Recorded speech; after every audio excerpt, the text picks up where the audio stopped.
Jujutsu Kaisen Season 2 just had one of the most promising starts in recent memory as far as visuals are concerned. The first episode looked absolutely phenomenal, it truly was worth the hype. This looked different from the first season and different from anime in general. The new series director Shota Goshizono is one of the most creative minds in the entire industry, and him directing an entire show, one with a lot of talent involved, is bound to be special. This episode was a treasure trove of creative shots and incredible character animation. Let's break down the visuals. Like and subscribe. This episode was directed and storyboarded by series director Shota Goshizono, and it shows. His name is synonymous with creativity. The opening sequence, for example. A lot of these shots were shown in the trailer, so I won't ramble on for too long, but the background animation, the storyboards and layouts, the grey desaturated look and the sharp contrast provided by the blue glow, it's like a film production. Nearly every shot had a unique angle and a strong sense of volume and three-dimensionality to it. It didn't feel flat. The crowd here is hand-drawn, which is always impressive, although some of the walk cycles are a bit janky. Also, this sequence, the 4:3 aspect ratio, the handheld camcorder aesthetic, how often do you see stuff like that in anime? Also, I hate to sound like a broken record and I won't mention this every time, but every shot looks creative and has some volume to it. This episode was never boring to look at.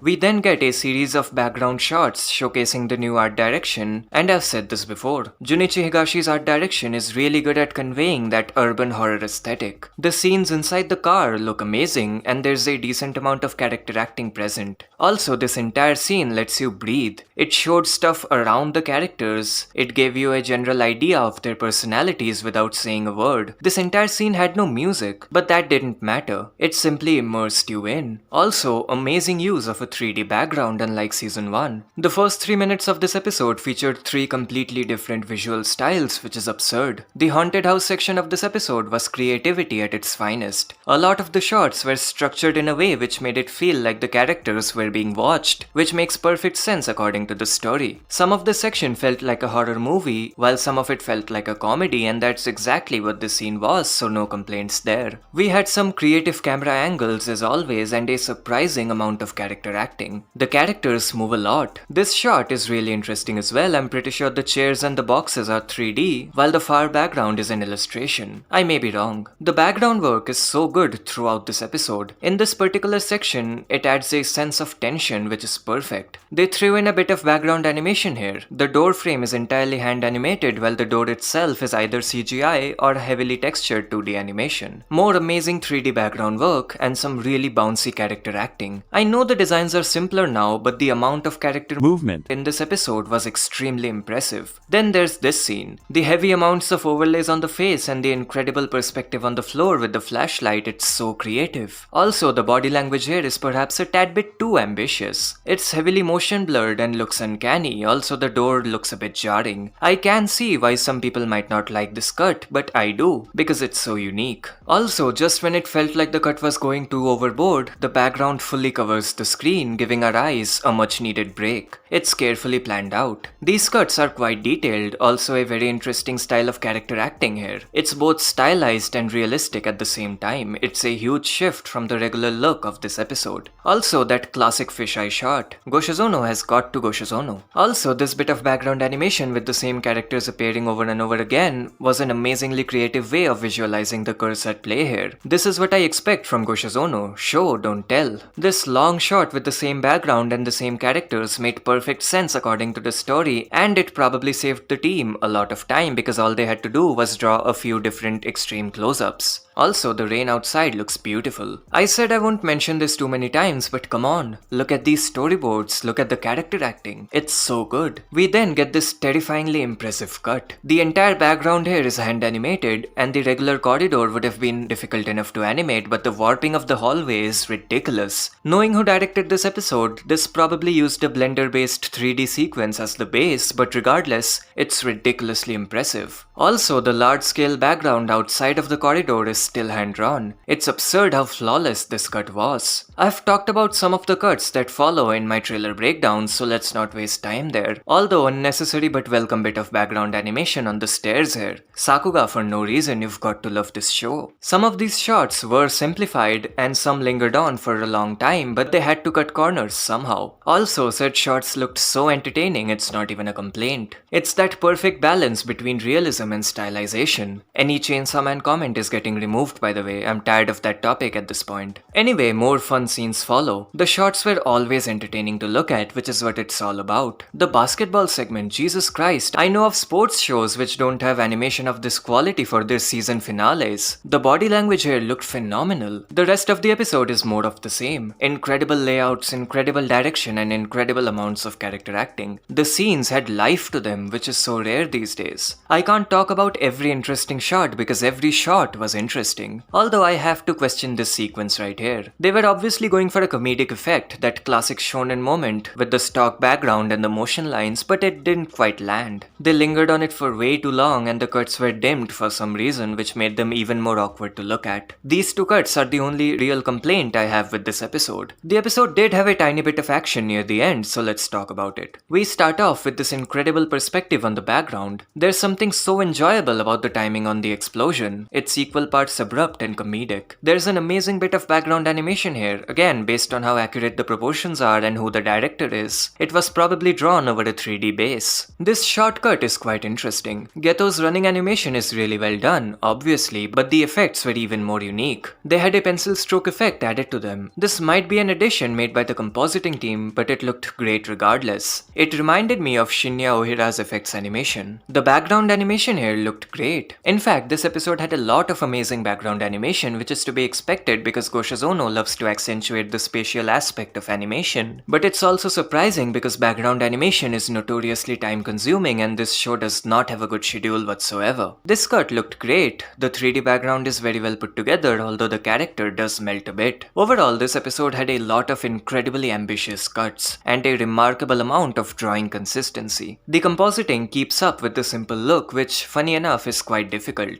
It mostly kept up with Goshizono's complicated storyboards and dimension bending. And that just about does it. What an episode. Seriously, I don't know how consistent the quality will be, but here's an interesting piece of information. Only 11 key animators were credited for this episode. Yes, this entire episode was key animated by 11 people, including director Goshizono, which is absurd because of how movement heavy this episode was. Of course, most of them were industry veterans, but still it's fascinating. The team will take a 3-week-long break after episode 5, which doesn't surprise me, to be honest. I just hope they can maintain this quality throughout. Kaito Tomioka, Keiichiro Watanabe, Kosuke Kato and Yoshihide Idue are credited as the main animators for this show, and none of them besides Idue worked on this episode, meaning their work is being saved for the bigger moments, which is a good sign. Hoping for the best. That's about it. Make sure to like the video if you liked the video, why else would you do that? Check out this other bit of content on screen, and until next time.